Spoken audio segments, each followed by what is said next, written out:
કેમ છો મિત્રો? આપણા નવા વ્લોગમાં આપનું સ્વાગત છે. ગઈકાલના વ્લોગમાં મેં તમને બતાવેલું કે આપણી પાસે કેટલા પ્રકારના ગ્રેનાઇટ છે. તો આજના વ્લોગમાં હું તમને બતાવીશ ગ્રેનાઇટની સાથે સાથે આપણે દરેક પ્રકારના કોટા સ્ટોન અને મંડાણા સ્ટોન પણ રાખીએ છીએ. તો એ કોટા સ્ટોન અને મંડાણા સ્ટોન ક્યાં યુઝ થાય છે એ આજના વ્લોગમાં આપણે તમને બતાવશું. તો એના માટે પહેલાં તો આપણી ચેનલને તમે સબસ્ક્રાઈબ કરો, શેર કરો, લાઈક કરો.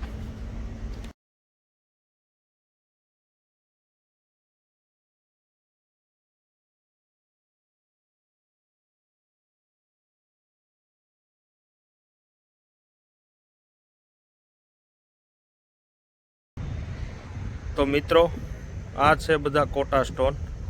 કોટા સ્ટોનમાં ઘણી બધી નાના મોટી સાઇઝો આવતી હોય છે જે અલગ અલગ જગ્યા પર યુઝ થતી હોય છે. તો કઈ સાઇઝ ક્યાં યુઝ થાય છે એ આજના વિડીયોમાં હું તમને બતાવું. તો આ છે 16-22 1.5x2 કોટા કહેવાય આ કોટા. પછી આ છે 2x2 22x22ની સાઇઝ.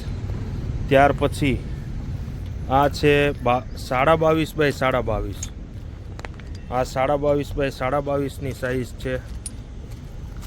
એની બાજુમાં છે આ 23x23ની સાઇઝ છે જે ફાઇન પોલિશ કરેલા છે. જેને પોલિશ કરવાનું પોસિબલ ના હોય, જ્યાં મશીન ના જાય એમ હોય કે નાનું કામ હોય અને એ લોકોને સારી ક્વોલિટીમાં કોટા જોતા હોય તો આ ફાઇન પોલિશવાળા કોટા પણ લગાવી શકે છે.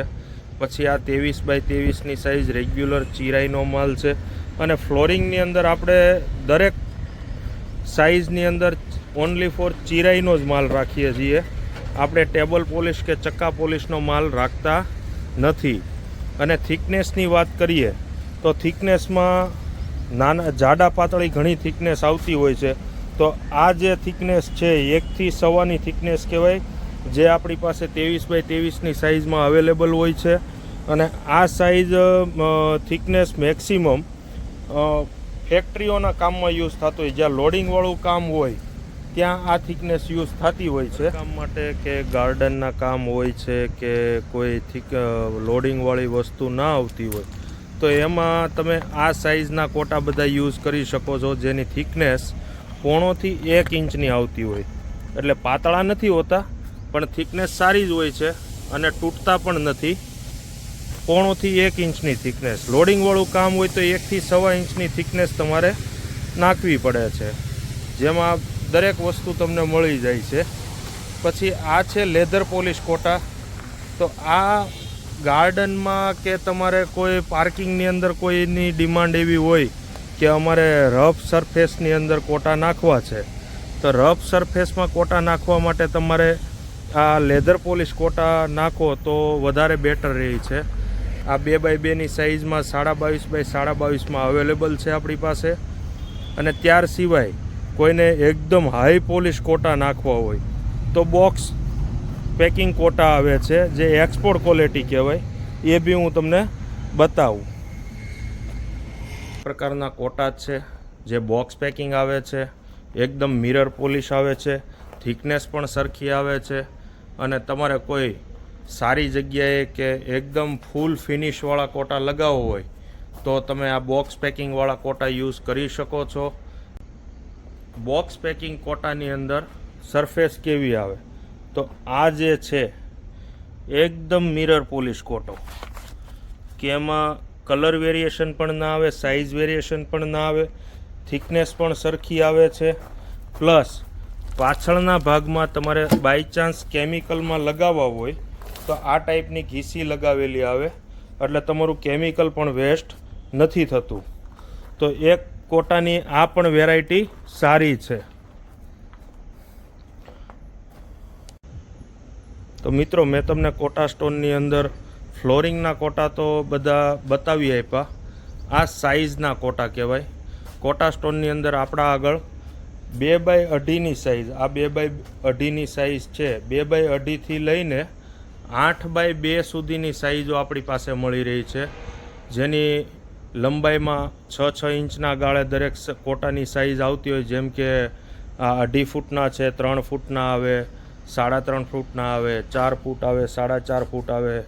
એવી રીતે 6 ઇંચના ગાળે આ સામે પડ્યા પહેલી લાઇનમાં એ 8 ફૂટના છે, એની બાજુમાં 7.5 ફૂટ, 7 ફૂટ, 6.5 ફૂટ, 6 ફૂટ એવી રીતે. અને પહોળાઈમાં 2 ફૂટ અને 2.5 ફૂટ સુધીની પહોળાઈ આપણી પાસે મળી રહેશે. આ પડેલા છે, આ 2.5 બાય 2.5ના કોટા છે. આનો ઉપયોગ ક્યાં થતો હોય? તો મેક્સિમમ તમારા સ્ટોર રૂમના કબાટો હોય છે, જ્યાં વજનવાળી વસ્તુ મૂકવાની હોય. એ સિવાય કિચન પ્લેટફોર્મ બનાવવાનું હોય તો એમના નીચે કાચું ટોપ બનાવવામાં આવતું હોય છે, તો એમાં પણ લોકો માર્બલની જગ્યાએ યુઝ કરતા હોય છે. ઘણી વખત ઘણા લોકોની ડિમાન્ડ હોય કે અમારે કોટા સ્ટોન નાખવા છે, તો તમે કોટા સ્ટોન પણ નાખી શકો છો. પણ સસ્તું કરવું હોય તો માર્બલ બેસ્ટ ઓપ્શન છે. હું તમને માર્બલ પણ બતાવું હમણાં. આ બધી જ સાઈઝો કોટાની છે, આ બધા જ કોટા સ્ટોન છે. ઘોડા કબાટ બનાવવા માટે મેં જેમ તમને કાલના વિડીયોમાં કીધેલું હતું કે બિલ્ડરો કબાટ બનાવીને નથી આપતા, તો કબાટ આપણે જાતે બનાવવાના હોય છે. તો કબાટ બનાવવા માટે મેક્સિમમ માર્બલ યુઝ થતો હોય છે. અને અત્યારના સમય પ્રમાણે હવે માર્બલની સાથે સાથે લોકો ગ્રેનાઇટ પણ યુઝ કરે છે. આપણે માર્બલ પણ સારી ક્વોલિટીનો રાખીએ છીએ, જેની થિકનેસ પણ સારી હોય છે. 14-15 mm, 13થી 15 mmની થિકનેસમાં આપણી પાસે માર્બલ હોય છે. એટલે માર્બલની થિકનેસ પણ સારી હોય છે. અને આપણે કોઈ કોમર્શિયલ વસ્તુ નથી લાવતા. એટલે તમે આ માર્બલ ઘોડા કબાટ બનાવવા માટે સ્ટોર રૂમમાં એવી દરેક જગ્યાએ યુઝ કરી શકો છો. અને આખા પાટિયા લઈ જાઓ તો ઘણી બધી નાના મોટી સાઇઝોમાં હોય છે, જેથી તમને પણ વેસ્ટેજ ના પડે. આ બધી પિંક માર્બલની અલગ અલગ સાઇઝો છે, જેથી તમે આખા પાટિયા પણ લઈ ગયા હો તો તમને વેસ્ટેજ ના પડે. તમારે રિક્વાયરમેન્ટ પ્રમાણે જે સાઇઝના પાટિયા સેટિંગ આવતા હોય એ પાટિયા તમે અહીંયાથી લોડ કરાવી શકો છો. અને પિંક માર્બલ સિવાય મેં તમને વાત કરી એમ કે અત્યારે લોકો ગ્રેનાઇટ પણ યુઝ કરે છે. તો એ કેવા ગ્રેનાઇટ, તો એ પણ હું તમને બતાવું. તો આ રફ ગ્રેનાઇટ છે. રફ ગ્રેનાઇટ બી ઘોડા કબાટની અંદર યુઝ થતો હોય છે. તો આપણે રફ ગ્રેનાઇટ પણ રાખીએ છીએ. એમાં કોઈને આખા પાટિયા જોતા હોય તો પાટિયા કટિંગ કરીને જોઈએ તો કટિંગ કરીને પણ આપી દઈએ છીએ. પોલિશવાળો ગ્રેનાઇટ જો કોઈને કબાટમાં નાખવો હોય તો ઘણી વખત લોકો શું કરતા હોય કે લો રેન્જનો ગ્રેનાઇટ હોય તો એવો ગ્રેનાઇટ કબાટની અંદર યુઝ કરતા હોય છે. તો આપણી પાસે પણ લો રેન્જમાં ગ્રેનાઇટ છે, જે તમે ઘોડા કબાટ બનાવવા માટે યુઝ કરી શકો છો. તો જો આ ગ્રેનાઇટ છે, આપણે લાઇનર પોલિશ સિવાય બીજો કોઈ માલ હેન્ડ પોલિશનો લાવતા નથી, એટલે એ બાબતે કોઈ ચિંતા કરવાની જરૂર નથી. બધા ગ્રેનાઇટ છે આ કબાટમાં યુઝ થતો હોય છે. અને આ કોમર્શિયલ આઇટમ કહેવાય, જેમાં નાના મોટા વેરિએશન પણ આવતા હોય છે. અને ઘણા લોકોને બ્લેક ગ્રેનાઇટ ના નાખવો હોય અને લાઇટ કલરમાં યુઝ કરવો હોય તો આપણા આગળ લાઇટ કલરમાં બી કબાટમાં યુઝ કરવા માટેના ગ્રેનાઇટો છે, જે હું તમને બતાવું.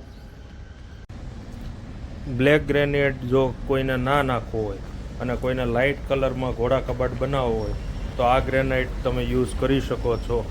અને એ સિવાય લોકો ઘણી વખત શું કરતા હોય છે કે કબાટ બનાવે પહેલાં પિંક માર્બલમાં કે રફ ગ્રેનાઇટમાં કબાટ બનાવે, પણ એ લોકોને સાફ સફાઈ કરવા માટે પ્રોબ્લેમ થતો હોય છે. ઘરેથી કહેતા હોય કે સાફ સફાઈ નથી થતી, તો એના માટેનો પણ આપણી પાસે ઉત્તમ રસ્તો છે.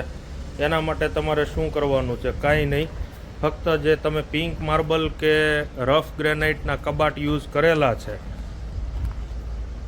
કબાટ બનાવવા માટે રફ ગ્રેનાઇટ કે પિંક માર્બલ યુઝ કરેલો હોય તો એમાં તમારે કાંઈ નથી કરવાનું. તમારા ઘરની અંદર દિવાલને જે તમે પેઇન્ટ કરો છો, કલર કરો છો, તો એ કલર તમારે એ પથ્થર ઉપર લગાવી દેવાનો છે, જેનાથી તમને સાફ સફાઈ કરવામાં પણ અનુકૂળતા આવશે અને તમારો કબાટ પણ ચોખ્ખો દેખાશે. પાછળના ભાગમાં તમે ટાઇલ્સ પણ લગાવી દો, જેનાથી તમારો કબાટ એકદમ લાઇટ થઈ જશે. તો ગ્રેનાઇટ યુઝ ના કરવા હોય અને તમારે જો માર્બલ કે રફ ગ્રેનાઇટ યુઝ કરવો છે તો બીજો રસ્તો આવો થઈ શકે કે તમે કબાટમાં કલર કરી દો અને પથ્થર ઉપર કોઈ પણ પ્રકારનો કલર આરામથી લાગી જાય છે અને આસાનીથી નીકળતો પણ નથી. તો એ વસ્તુની પણ તમારે ખાસ ધ્યાનમાં લેવું જોઈએ. આવા નવા વિડીયો જોવા માટે અમારી ચેનલને તમે સબસ્ક્રાઈબ કરો, લાઈક કરો, શેર કરો અને